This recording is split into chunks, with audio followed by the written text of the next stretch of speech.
participating in this conference, Metallurgy around the globe. Uh, here in Mexico, we look at you guys because we know that you make a lot of activities related with material advantage student program.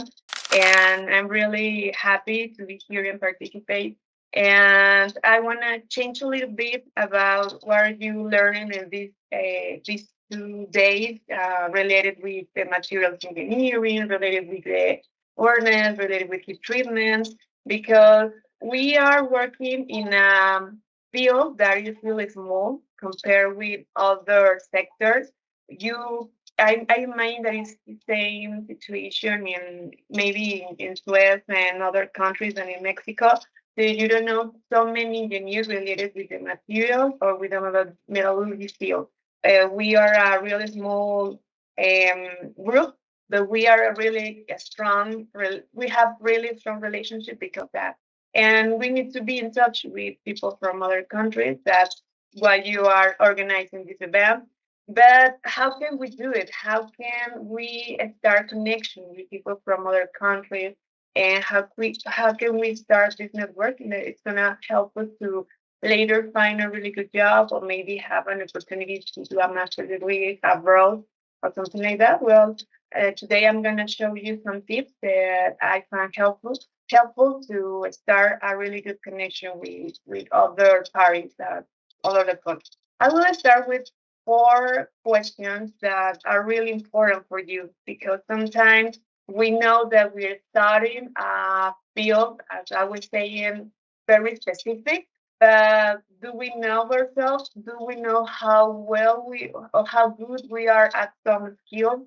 Do we know where do you want to work? Are you thinking about maybe going to the automation sector, maybe to the heat treatment sector? Do you identify what kind of job do you want to work in a future or a near future? And most important, it's gonna be there near to your school, to your house, or maybe you're thinking about moving to another country. Have you? I will ask this question, but I would like you to think about it back at your home. And are you thinking about what you're gonna do in the next year? Do you have a plan? And if you now identify very good where you want to work, do you have the skills to go there? And do you know who's going to be applying for the same job than you?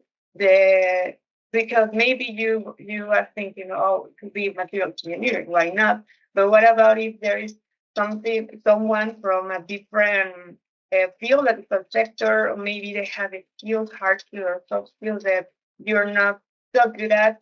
How can you know that? And these questions are very important before you want to start to apply for a job or maybe to connect or be part of a group.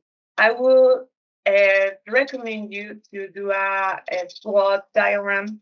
Here in Mexico, it's a little different, but it's almost the same because we start with the first letter and every word that you see, the strength, the weakness, the opportunities, and the threats.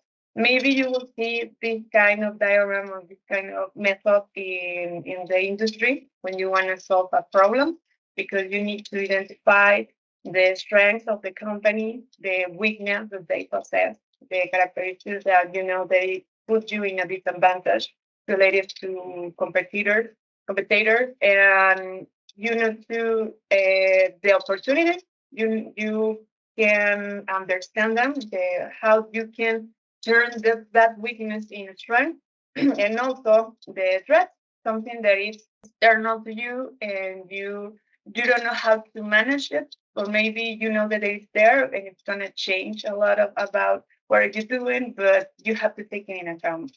This is a tool, a really helpful tool. I do recommend to do it before you're gonna apply to a job, to identify yourself. Maybe you're gonna do it after with a company, with a project. But right now, you need to understand which are your strengths or your characteristics. Later, we're gonna talk about your superpowers, but you need to know what characteristics of you instead of business insert you that give you advantage over the people that's gonna apply for the same job. It's gonna do the same, or Maybe you want to apply for a grant, for example. Well, you need to know what is that makes you better than other people. But also, you need to know the weakness that you have that you possess. It's not that you don't want to see it, or maybe you say like, I don't want to be pessimist and don't think about that. You need to be aware of the weakness and the strength. Why? Because a weakness can translate or can change into a strength through the opportunities. And for example, if maybe you're not too good at, I don't know, metallographic characterization, well, you can take a seminar, and in this case, now you can increase your knowledge, and now you're changing that position, right? And the threat, I'm gonna say like maybe the COVID pandemic that we suffered some years ago, and some other external topics, or maybe something that you can control that you know that is there, but you need to be aware of that. For example, maybe you don't want to you don't want to live outside your country, and or maybe I don't know, you don't have the support from your family to change your status and live abroad. So that could be a threat that has to be taken in account in all the in all the plan that you have, or maybe all the analysis you're gonna do in order to then run a business, run a project, or apply for a job, or apply for a grant, or a master's degree, something like that. So maybe we're not going to do it right now, but it will be a really good activity if you do it at home, like at home. Trust me, it will help you a lot. And in this case, now you can know, as you know your strength and your weakness, you can build a really good curriculum vitae or a really good profile on LinkedIn. But well, I don't know how you do it back at home, but then here in Mexico, we are trying to change the traditional spread of the word. When you want to apply for a job and send an email, it's a really good tool. But if you want to be public and you want that all the people, the human resources team or some companies see you, you need to be outside in a public profile. And that's why today I'm going to share you some tips about how to increase your activity on LinkedIn, for example. And as part of the SWOT analysis, you need to identify your hard skills and soft skills, because these ones are the one that is going to describe your superpowers. The hard skills are known as teachable abilities or skill sets that are easy to quantify. You can put a number on how good you are at English or German or Spanish, how good you are on a certain topic related with what you are studying right now. Typing speed, for example, you know how many words you can type in some time, in a defined time. The machine operation, computer programming, and some other teachable abilities that you have to you have to know. First of all, you have to be aware of what level you are. I will not recommend to say like I'm in advanced level, or well, for instance, at the first, you can say that. You say I have proficiency in English, but it would be better if you use a number to describe this skill with Cambridge, a TOEFL, a Cambridge, or some some way to identify that level, not just say like I'm advanced, because sometimes you're gonna be there in a piece of paper. I mean, all your history, all your hard skills and soft skills are gonna be there. I don't know if you know this data, but when you're applying for a job, you have about 15 seconds to impress the job recruiting. You don't have so many time, and you need to have a really good profile that can impress the people that is gonna choose you for a job. So you need to put the right skills there with a number to know how well you are in some of the subjects, for example, that you had at your school. if you are in the materials engineering major, for example, you need to add if you receive education related with metallurgy characterization, with treatment, with I don't know, extracting metallurgy, with phase diagrams, all of that information needs to be there because sometimes we think that the people that is gonna in the human resources team know what a materials engineer does. And trust me, even here in Mexico, unfortunately, the people is not aware of what a metallurgical engineer does or what a materials engineer does or how is the career, what kind of subject you are enrolled. So you need to put it there with a name and include all of them because that's the way they can identify you.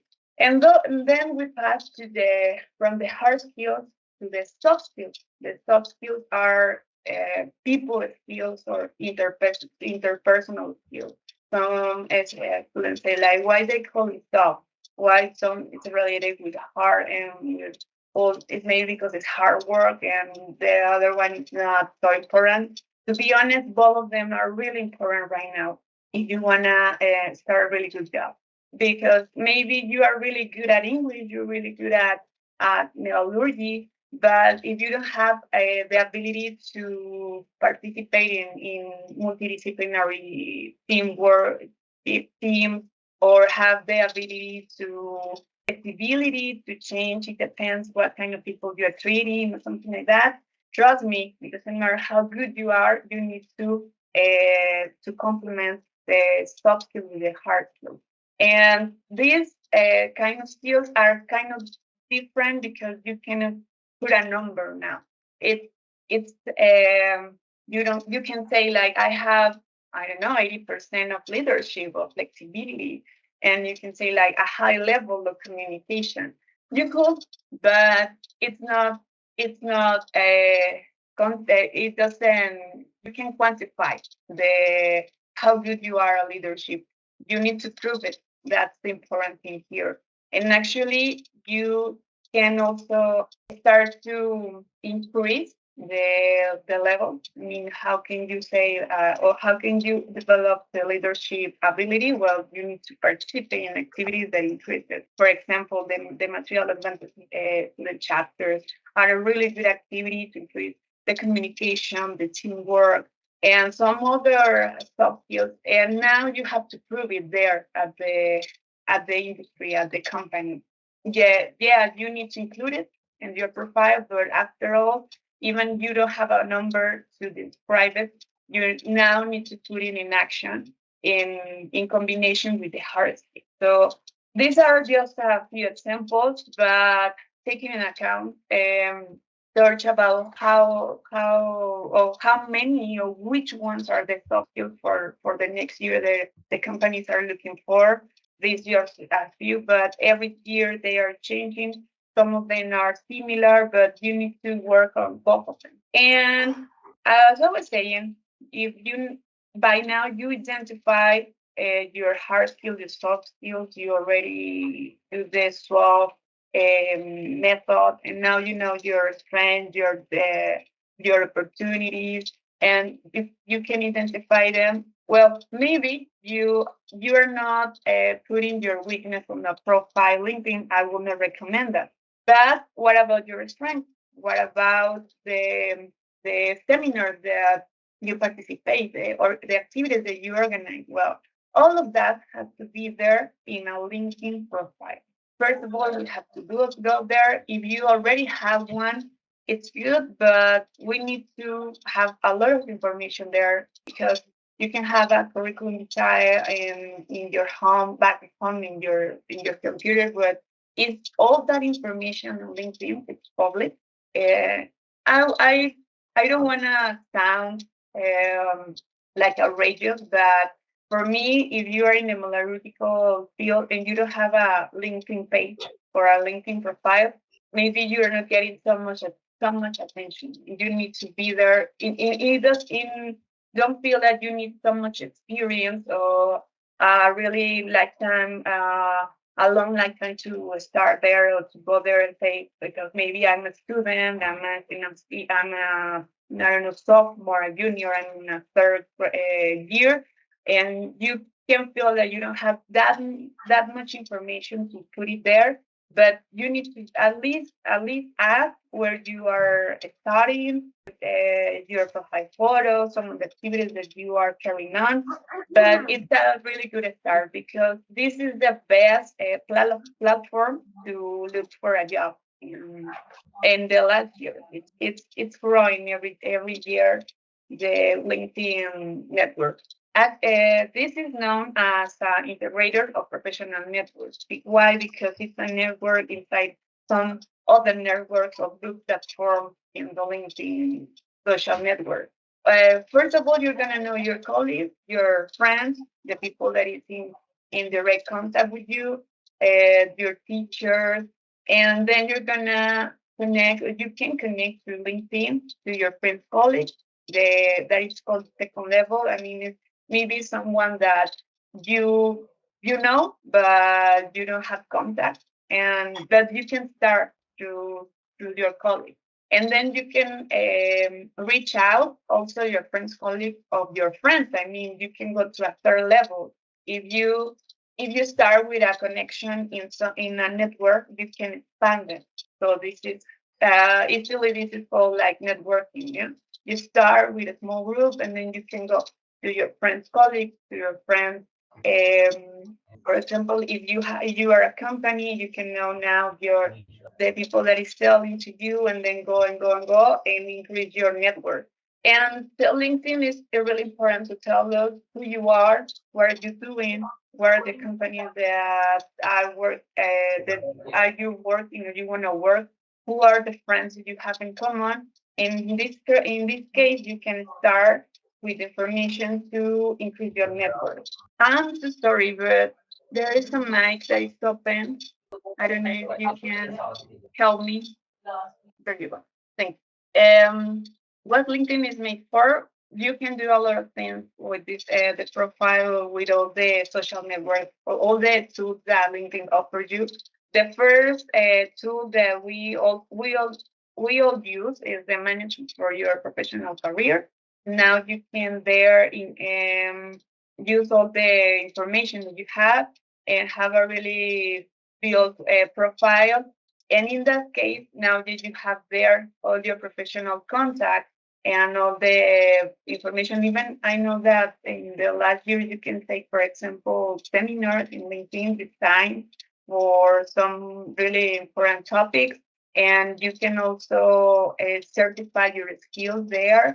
So first of all, it's gonna be for your professional career, and how can you include all of what you're doing there. And in second place, you can find a job there. It's maybe the best by now is the best tool to do that. You can find people there, even well, find jobs or find people for the jobs that you have in your company. It's the second, the third characteristic you have using LinkedIn. And for business, if you wanna attract clients or you wanna start a business, and or at least you wanna know other companies that are doing maybe the thing that you wanna do, then this is a really good tool to start to increase your business. To be honest, I'm not gonna stop in that step so much because I don't use it. I mean, I start with the first 2 points because I use LinkedIn for manage all my professional career. And by now, maybe it's not the situation, but I can help you how to perform a really good job search in this social network. How big is LinkedIn? LinkedIn is about 13 years old, and it's maybe that it's older than TikTok, for example, or Instagram, maybe. Well, no, Instagram, no, but maybe it's older than TikTok. And we know that we use a lot of social networks, but LinkedIn has over 1 billion members from these 200 different countries.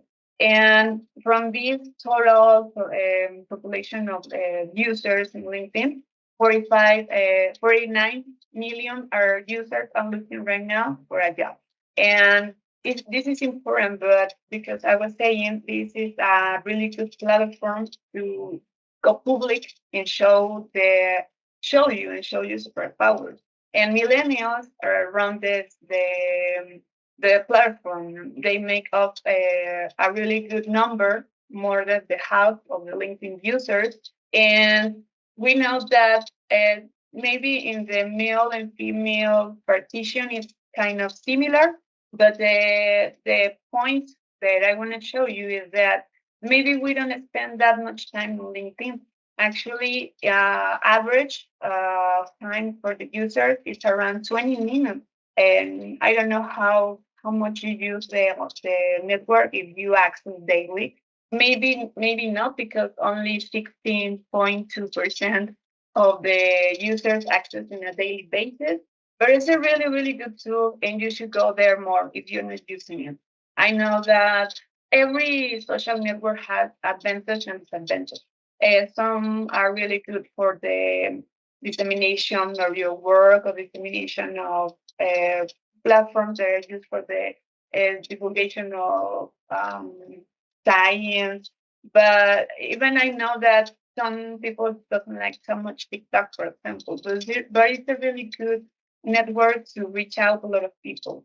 But if you're thinking about professional development and your career, you should have I'm not gonna say you should, you must have a profile on LinkedIn, and you need to be uh, updating all the activities that you are doing, all the related topics, even write an article. But you need to be active there, not just have the profile, because if you have it there but you don't have any information, well, it's the same. I mean, it's not a good change. But if you are adding some activities that you are doing with the student chapter, and all of the information that you have, then maybe sometimes we share on Facebook page, and it's really good. Facebook is also a really good platform. Actually, it's the most used social network around the world, but it has a different kind of reach. It's more for your friends, for your family.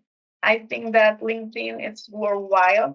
It's it has a outreach different, because you're not going there to find a meme. You're going there to find, I don't know, jokes or reels that are funny, as you go to Facebook, to Instagram or TikTok to find that, to find fun. I mean, fun things to distract you and enjoy. I'm not gonna say that. I'm not trying to say that LinkedIn is boring.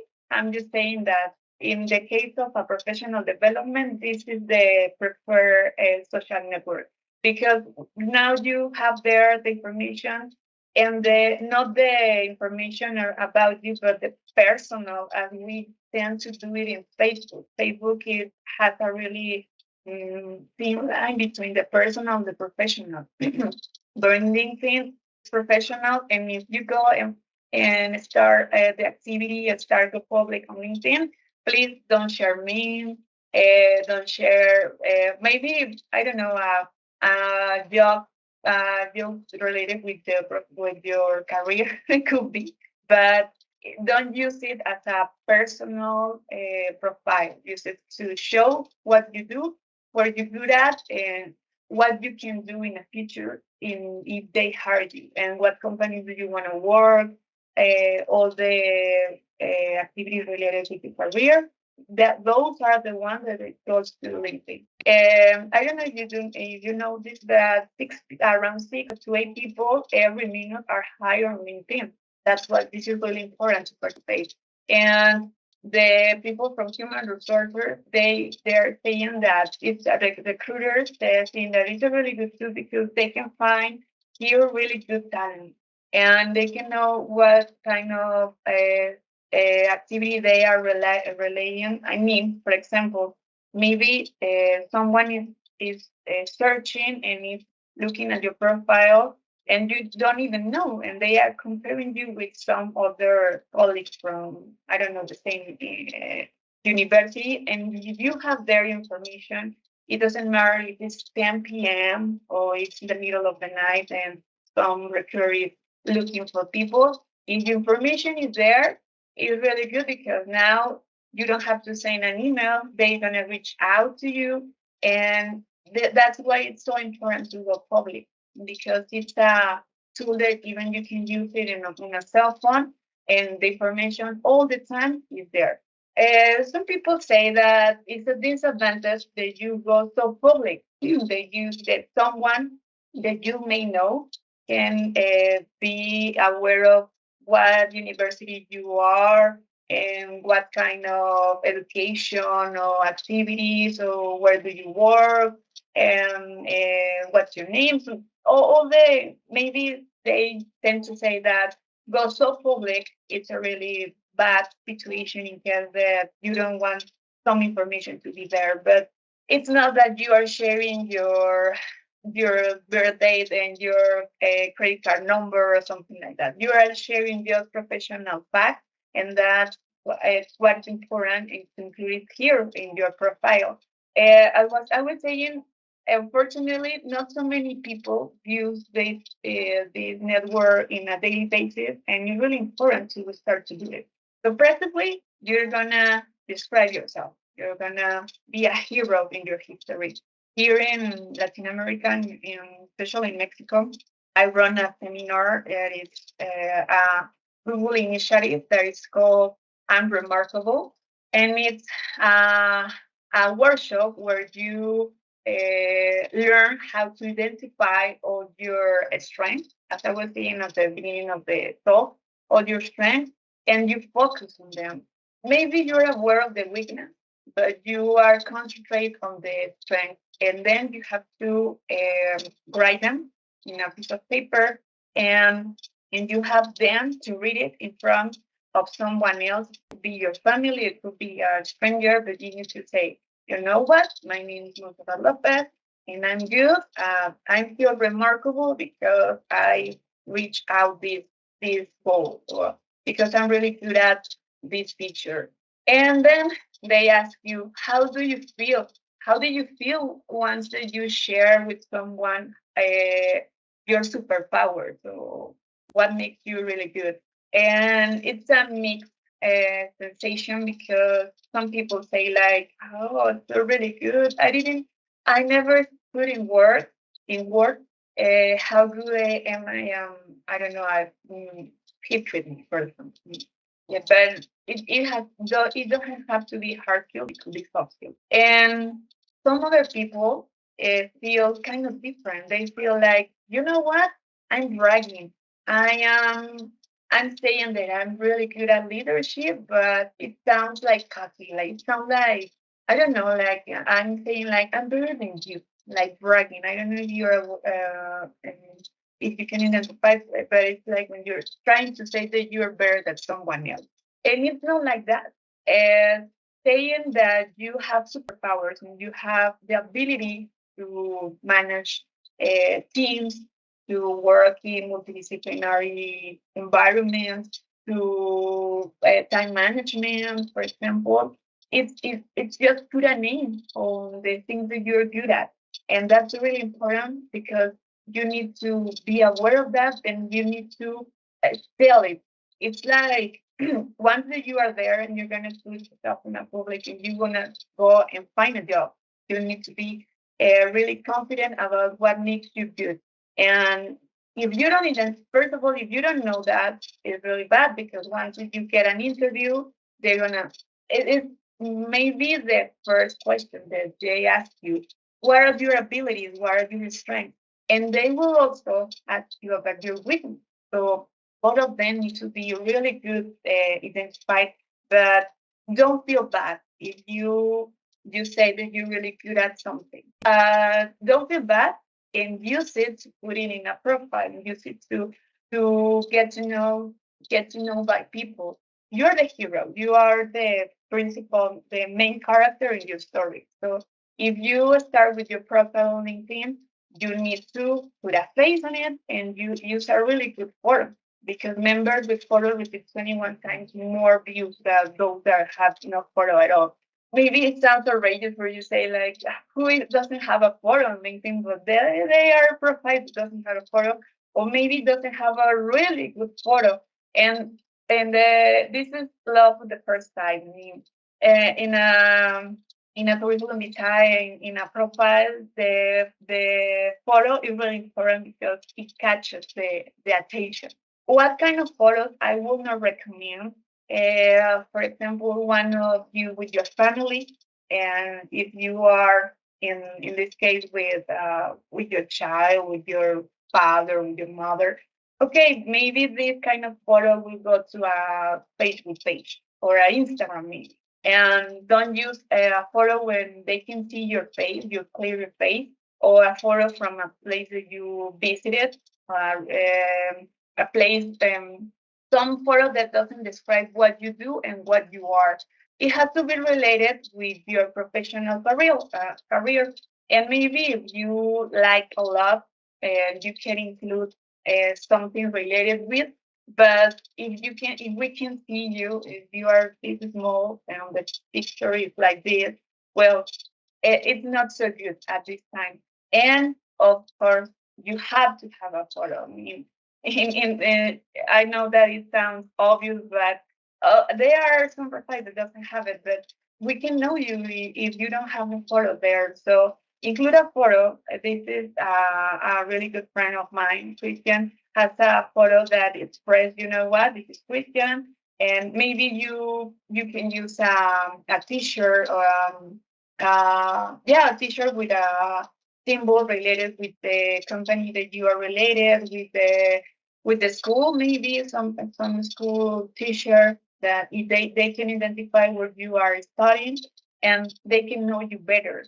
So please, these are the don'ts for the profile pictures.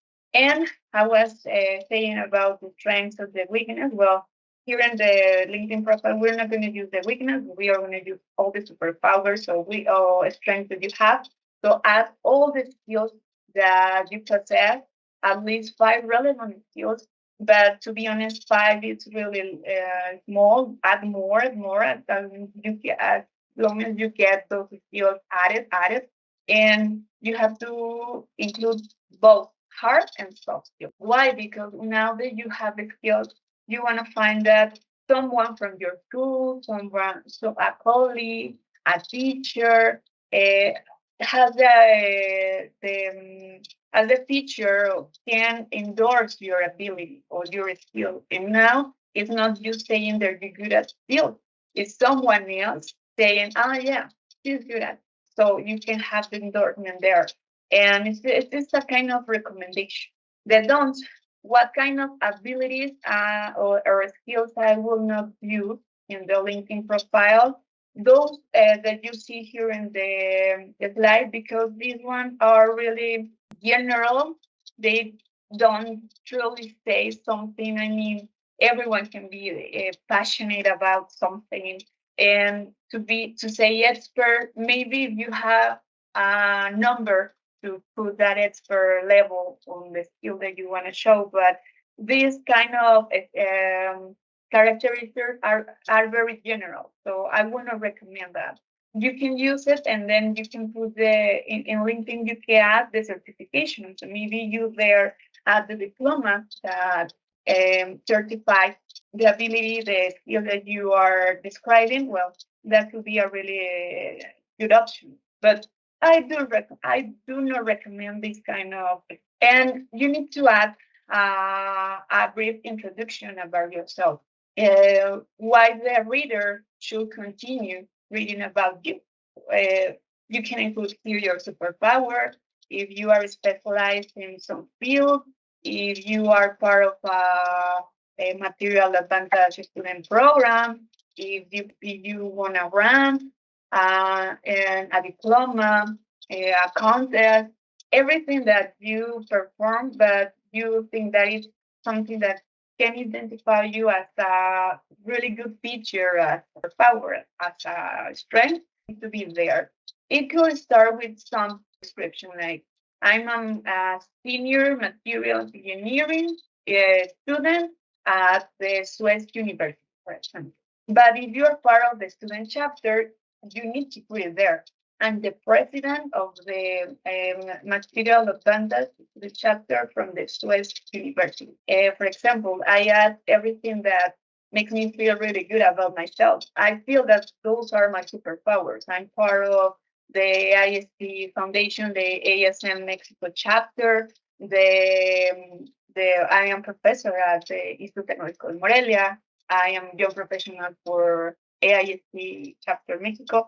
So those kind of activities describe what I do. I love to connect the industry with the students and increase the opportunities that you can have to work later in this kind of in an industry, I mean metallurgical, heat treatment, filmmaking. But those are the features that I consider that are important for me to describe myself. You need to identify that after you go and start with your strengths and your weakness, then go there and put in a name. And then you don't have to add so much information. You just add where you right now, if you're studying as well, the currently location. And in about, it's a section, a very important section that we used to leave in blank because sometimes we don't know how to start. I mean, it can sound really boring. Some of the people start with what I want to do.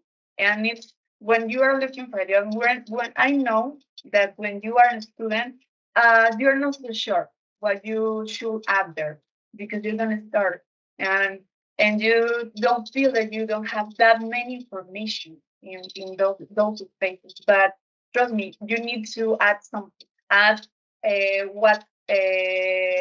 what courses right now, what subjects do you have at your school? Where are you right now involved? Or what activities are you participating right now?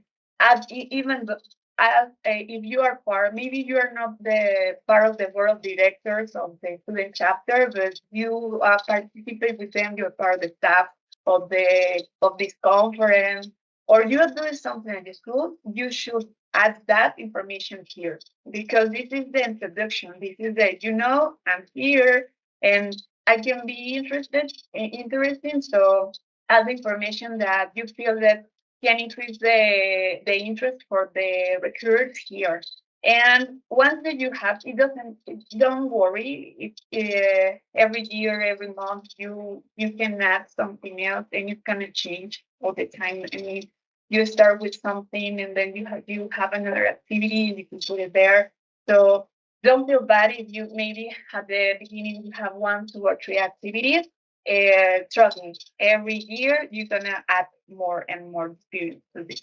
And there is a section, the feature section, when you can add a link to articles, to a YouTube page, I don't remember the another one, but commonly those are links to another page. In this case, for example, if you participate in a volunteering activity, if you are part, as I was saying, of the student chapter, all those are kind of activities need to be here. If you have a YouTube channel, if you have something that you want to share, obviously something professional, add it here. Even I would say that maybe some information that you learn about. I mean, that maybe there is a professor who has a profile, who has a page, and you're interested in that.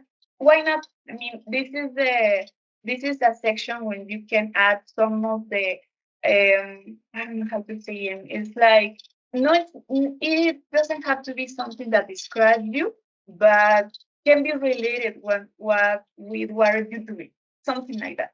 So add it here. I recommend don't leave any space in blank. At least look for something that you can feel there. And of course, you need to add if you have a professional experience, if you have even if there is no information that is related with, I mean, it's not experience that is related with your profile, with your metallurgical, I don't know, metallurgical profile. For example, if you work in a restaurant, and but you have experience related with the teamwork, related with the client attention. All of that features need to be there because someone can ask about that. Maybe you by now you don't have that much experience, but if you're working in something related and you're getting, for example, so skills through a different work, you have to include it here, but not just include the place where you work, the period, and the title as the kind of activities that you perform. So now the people there can know, wow, well, he worked in a restaurant and he knows how to work with complicated clients, for example, or and it's related to the time management, for example, something like that. But all the activities and description you can add it here if you don't have that much information by now.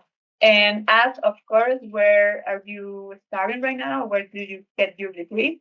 If you have volunteering experience, you can add it in some of the section that is related in the LinkedIn profile. And if you don't have volunteering, I know that all of you perform a really good activity related with the volunteering. But if you're not doing it right now, please do, because it's really a good feeling to give back something that you are in when you are in school and we are related and you're helping someone else to make a better work, to make a better world. So do it and add it once that you finish your activity. And I was saying that once that you know your achievements, your strengths, everything that you have done by now, you need to put it with a name in a different section related with the courses, with seminars, with publications, if you have one, if you have honors, awards, everything that by now you have accomplished, you should add it in the section that is in the profile LinkedIn. And if you don't have on public your profile, it's strange because by now I haven't seen so many profiles that are private. But in the case that you still have your profile in a private mode, please go public. You can change this feature and the section that is edit your profile or your content, and now you can change your visibility. And also a recommendation from me is that change your URL profile, because sometimes we add, well, LinkedIn generates an automatic link, but sometimes they have numbers, they have different letters from your name. So short it, add just your name or a really short identification related with you, in case they want to find you really quickly. If they want to go to Google you, and it's really good. In this case, they can find you. They can find you easily, and then activate everything to show your background photo, your headline, your website, your summary, your articles, your experience, everything. It's not so bad, you know. At least the more you get, the more attention you're gonna have. Trust me. So everything that you have there related, show it in public. And if you're looking for a job, then you should let them know that you are looking for the job. And if you're hiring, it's a really good tool for that also. Change your photo with open to work, and they're gonna identify you faster now that you do that. And I will add English as a second language, or if you prefer, you can use primary profile language as I do recommend English. I have their Spanish, but I should change it. And when you have your profile in English, you have a wider opportunities and a wider outreach, because now we are speaking in English. So even though our primary language is different, we are using English to communicate. So that's the language that you should use to increase your outreach if you want to go worldwide.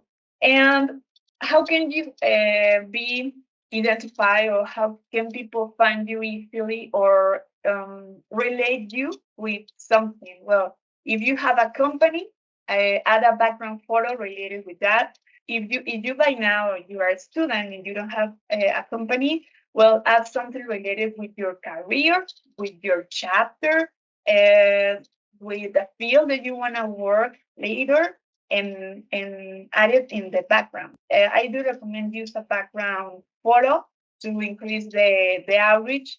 Follow the companies that you wanna be in touch. There are a lot of companies for LinkedIn.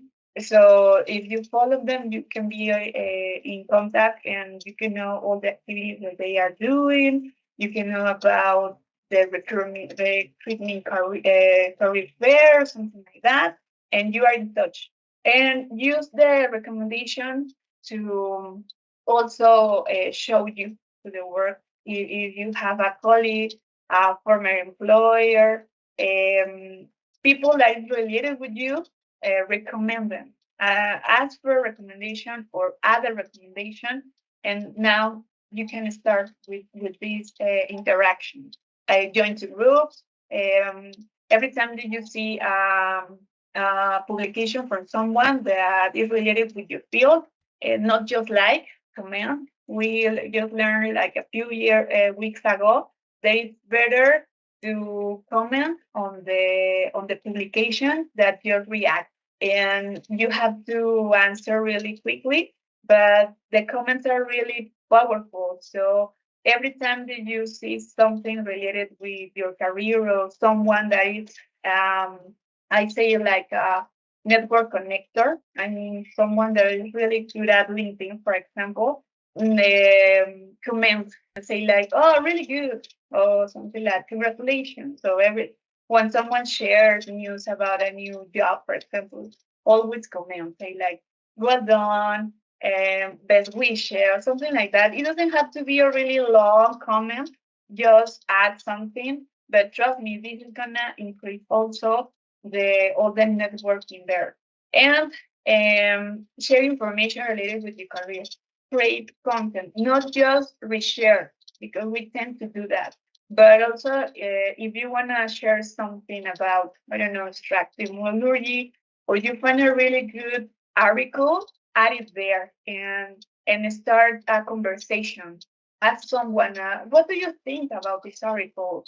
And this is the way that you not just be there and people know you, but you start the interaction and start the conversation, because in other case you are just watching but you are not participating. So create content. I know that you have a lot of that, and you just need to put it there and write and add videos to start the interaction, and take a skill kit. And now LinkedIn can certify some skills through the page. Endorse.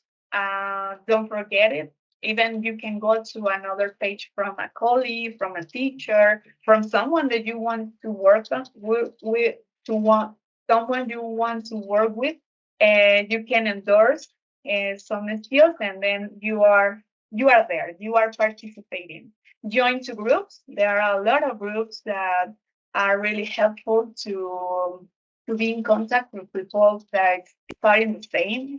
Maybe I'm gonna share with my students, why not make a material advances student chapter group that it can be worldwide. And maybe we don't know so much. We know you from SWED, but I don't know how many groups from other countries you know that are related with the program. So it will be maybe, or if you want to start it, that would be a really good group to have in a group on LinkedIn of the students that are related with materials engineering right now. In the global metallurgical and material engineers community, it's really big, and I think that in there are engineers and professionals, and of course there are students. But if there are no, by now I don't identify a group that is just for students. So, well, that would be a really good initiative. And by now, you know that LinkedIn is helping you for a branding to show the people who you are. to share knowledge. By now, if you decide to write an article or create content, you are sharing knowledge to find contact and to increase your networking. This is important. Why? Because you know that there are really good programs that are focused on increase your participation once that you finish your school. For example, if you wanna find job really quick, well, you should add headhunters, human resources representatives, professionals for companies that you have interest, or human resource director. You can also check on your profile on LinkedIn how good you are doing it, how many impressions, how many profile viewers you have, followers. But now that we finished this part and now you are there and you're showing what you're doing and who you are in the profile, I will share with you some other initiatives that are related with all the activities that you can do after you graduate. I don't know how many of you right now are in the senior year, in the final year of the education, but you once that you finish your career, you are right now a young professional. A young professional is someone that is young. It's someone that it can be less than 30 years old, and it maybe has just 1 or 2 years that I don't know how to say this word in English, but finished the school 1 year ago, finished the college 1 year ago, maybe 2 years ago. ASM International and AIST, both of them have initiatives to increase the participation of the undergraduate and the students that are finished their education to continue this interaction, because I know that you are very active with the material, sorry, with the material advantage program.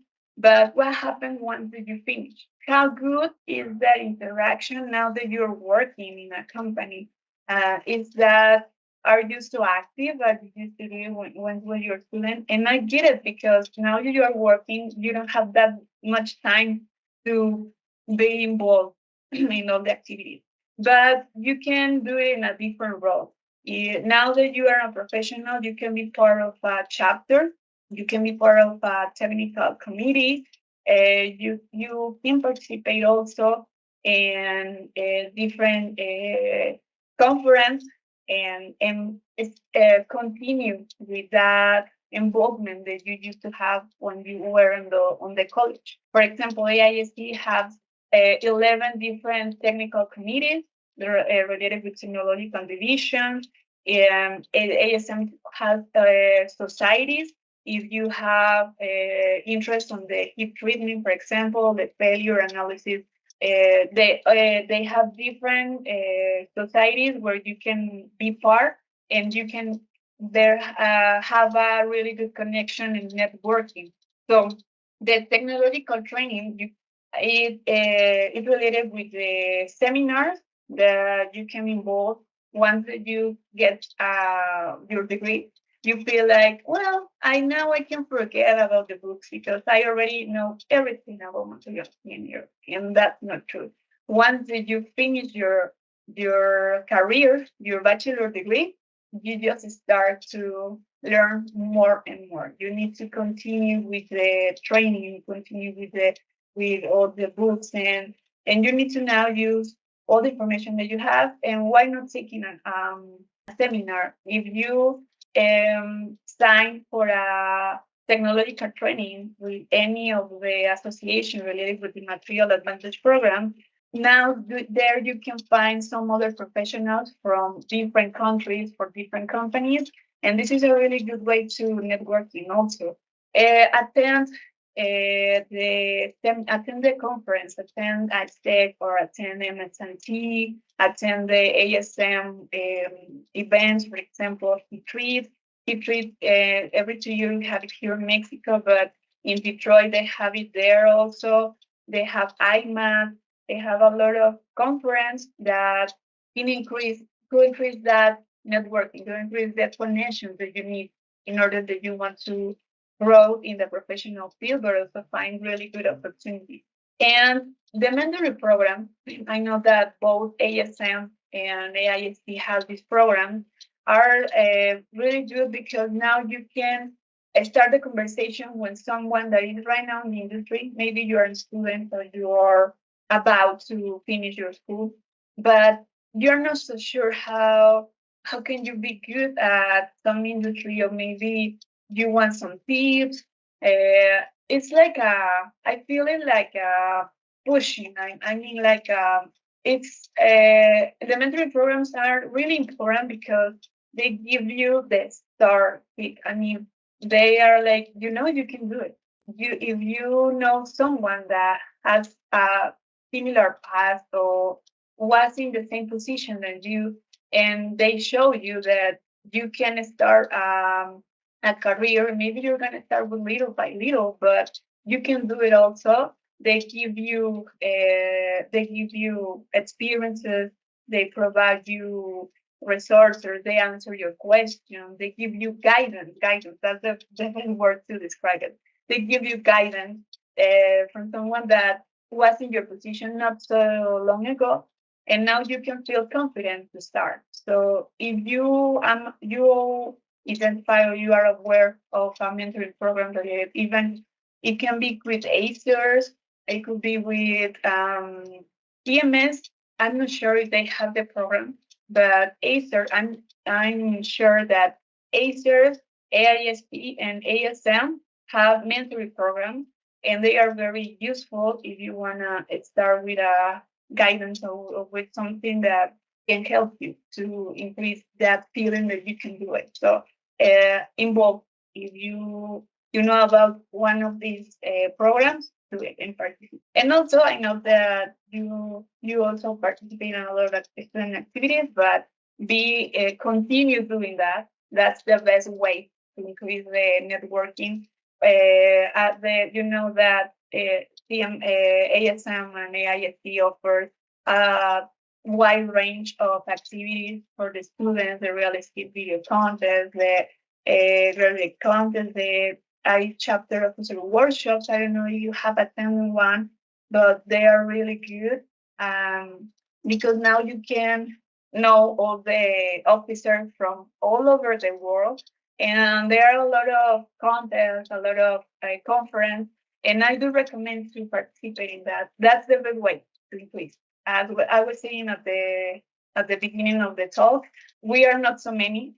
I'm a materials engineer also, and I know that this is a really a specific field. But it's good because finally right now you have a really good opportunity there in many sectors, and you can be connected to other people that know that what kind of goals you have, and maybe share some of your insights. So definitely, if you start with a LinkedIn profile, you can increase your network. But if you go to the conference, if you have the opportunity now to travel and to be in touch with other professionals, that's the best way to increase and be worldwide and be recognized, and also increase the knowledge, increase your branding, and start with a really good professional career.